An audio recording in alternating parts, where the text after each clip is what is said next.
Hi! Thanks for tuning in to another episode of Chatting in My Closet. Today we are going to talk about whether luxury can really be an investment.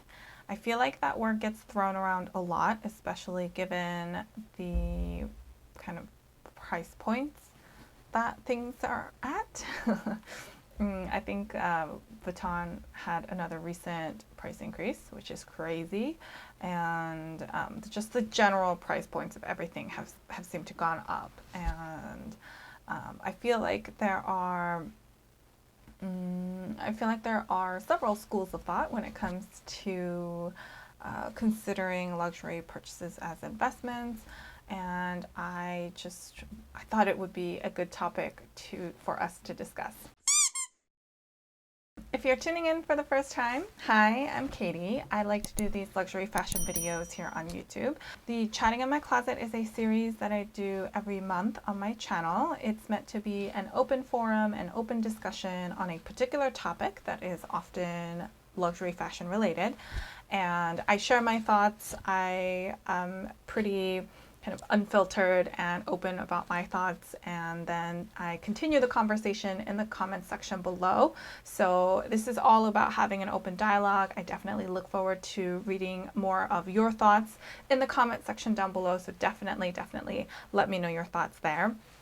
But if you like what you're seeing, please subscribe to my channel, like this video, and of course leave a comment down below. It all helps me out a ton. The million-dollar question of the day is luxury an investment? So I looked up the definition of investment because I wanted to make sure I was anchoring on something that was pretty unbiased. And in my notebook, I have investment, the action or process of investing money for profit or material result. And I think that makes sense. That's sort of what we think about when we think of investment. I also think that's what we think about when we make most purchases in general, right? But I think it's really interesting that a lot of times, let's say we're buying a house, or we're buying stocks and bonds, right? Like naturally we expect or anticipate that it's going to go up in value. But when we buy something like a car, we all joke that like the value of the car drops in half the second you take it off the car lot, right?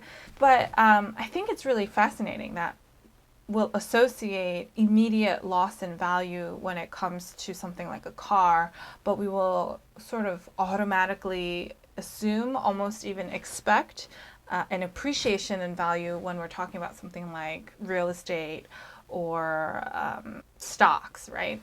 And I feel like that automatic association is done when we're thinking about luxury. So like, do I think luxury is actually an investment? In the truest sense of an investment, no. At the end of the day, for like my viewpoint is that, my opinion is that it's an item, it's a collectible, but by nature, those don't constitute being an investment.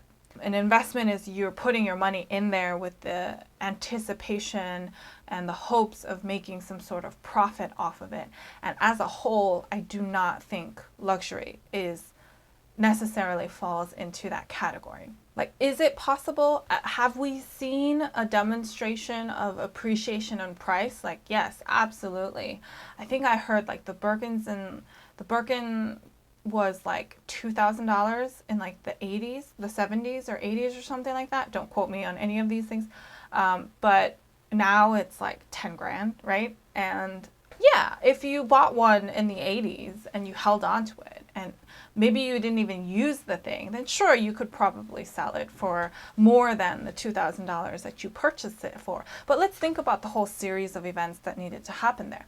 You had to have the cash available in the 80s, which that's not a small sum of money. That was still a lot of money to have in the 80s, let's say, to purchase a Birkin. Then you may have used it for a little bit, maybe not, but probably not a lot. You wouldn't have wanted, I don't think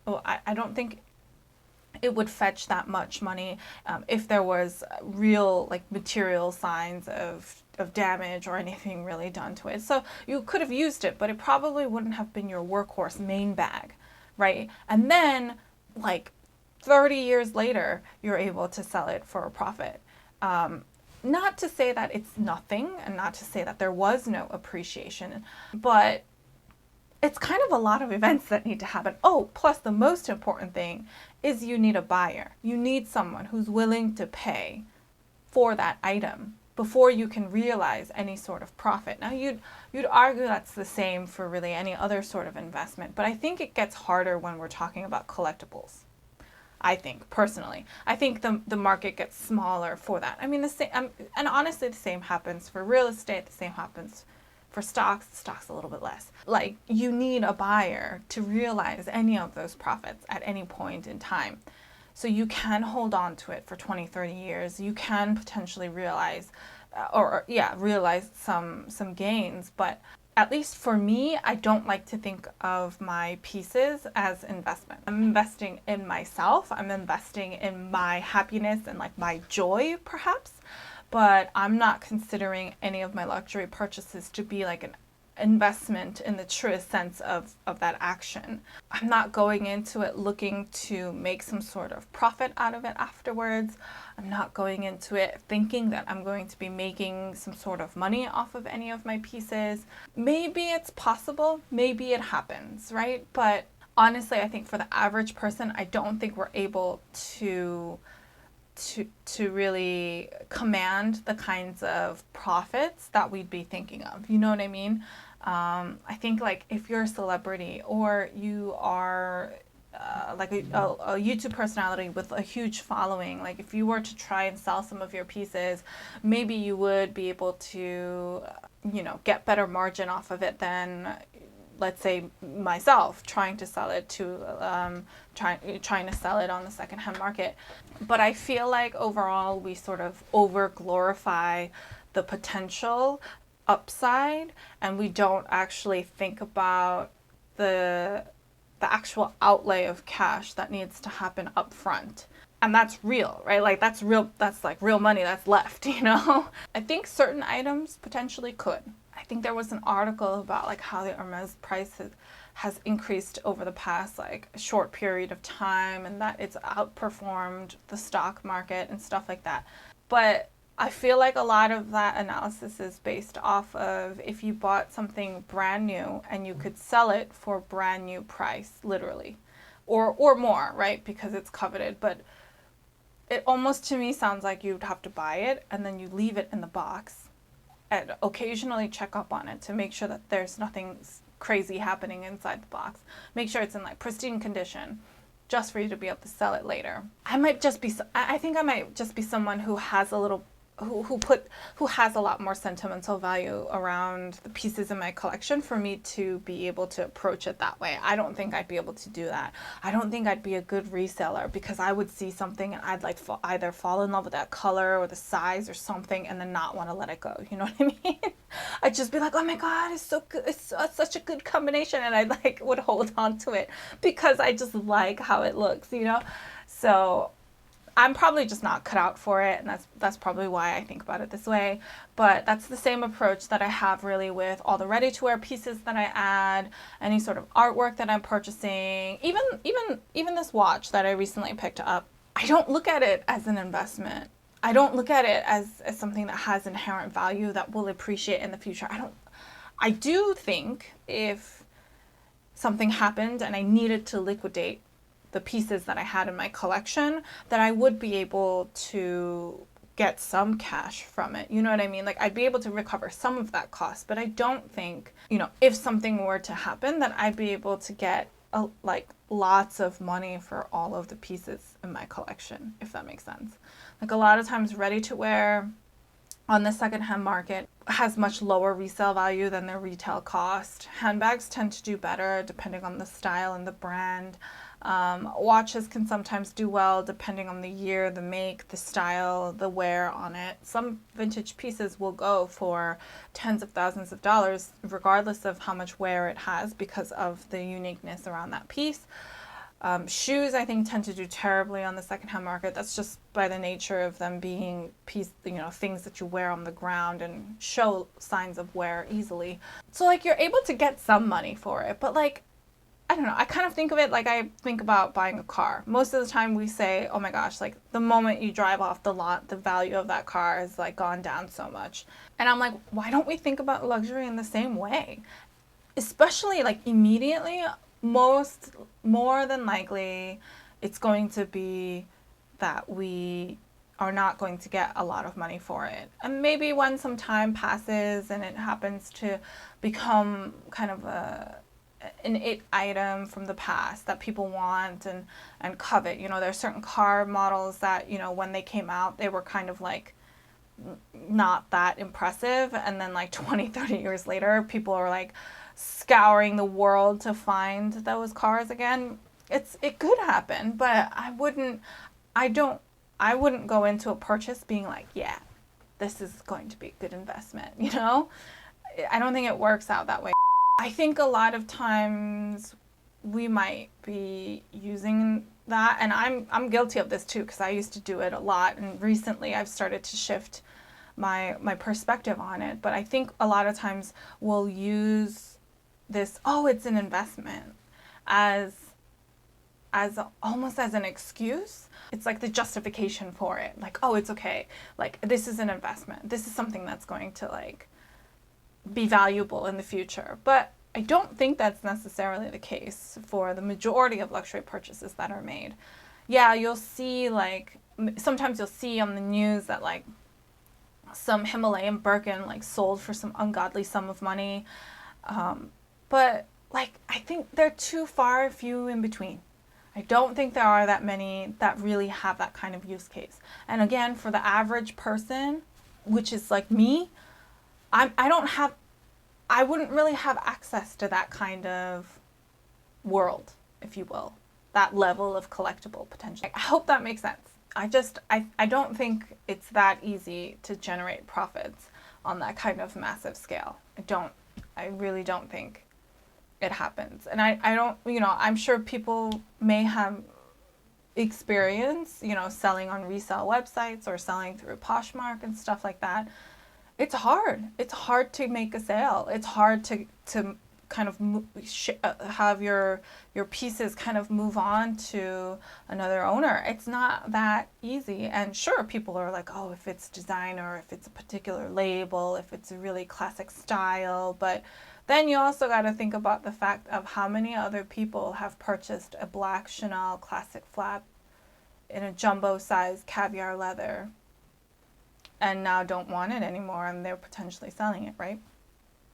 Sure, you can also think there are that many people who want to purchase it as well because it is a classic style, but like that supply and demand might not quite meet in a place that's really profitable for everyone who has a Chanel classic flap jumbo caviar black for sale, or that they want to sell. The flip side for the really collectible pieces is that you have to find the right buyer, someone who's willing to pay for that particular piece. So like I don't think it's that easy. And I feel like we think about it, well, at least I used to think about it pretty easily because I was like, oh, it's okay. It's a good investment. So like I said, I'm recently shifting my perspective on that a bit, especially as I'm starting to build out more of my ready-to-wear collection. I know ready-to-wear doesn't do very well on the resale market. And I know especially my size doesn't necessarily do very well on the resale market. I feel like smaller sizes, maybe there's a larger market for it, and that's why the resale values are okay. I feel like sometimes on the larger sizes, they don't have the same kind of demand. So I'm becoming a lot more particular about looking at and picking pieces that I'm not getting because I think they're an investment. I'm getting because I really think I'm going to wear them for a very long time, because I'm going to have them in my collection for a long time. After all of that, after I enjoy it, after I use it, if I get to a point where, let's say I'm clearing out my closet and I want items to kind of move on to new homes and maybe I'm able to get something for it, great. But I don't want to hold too much weight on the potential of like making some sort of profit or anything like that. I don't want that to kind of bear too much weight on my decision making for adding new pieces to my collection. But yeah, let me know your thoughts on this topic. Do you think luxury is an investment? Do you think it's a legitimate asset to have, and maybe you have experience in some of your pieces really appreciating and you were able to really benefit from that? Or do you think it encourages overconsumption? Do you think it is used as a justification for certain purchases? Let me know your thoughts in the comments down below. I will be reading them all and responding to them all. I feel like this is quite a juicy topic, so I'm really looking forward to hearing from all of you guys. But that's everything for today. I hope you enjoyed this episode of Chatting in My Closet. Like always, in a couple of days, I will post a poll on my communities page on my channel. I always ask what topic you guys would be interested in talking about next. I plan to do all of the items that are listed in the poll, but this just helps me prioritize for the next topic specifically. So keep an eye out for that and definitely participate in the poll so you can let me know what topic you guys want to talk about next. If you have any other questions, feel free to leave them down below or head on over to Instagram and I'd be happy to help however I can. If you like this video, please give me a thumbs up. I really appreciate all of your feedback and support. If you like this kind of content and you haven't already, please subscribe to my channel. I post new fashion related videos every Sunday and Wednesday. So until next time,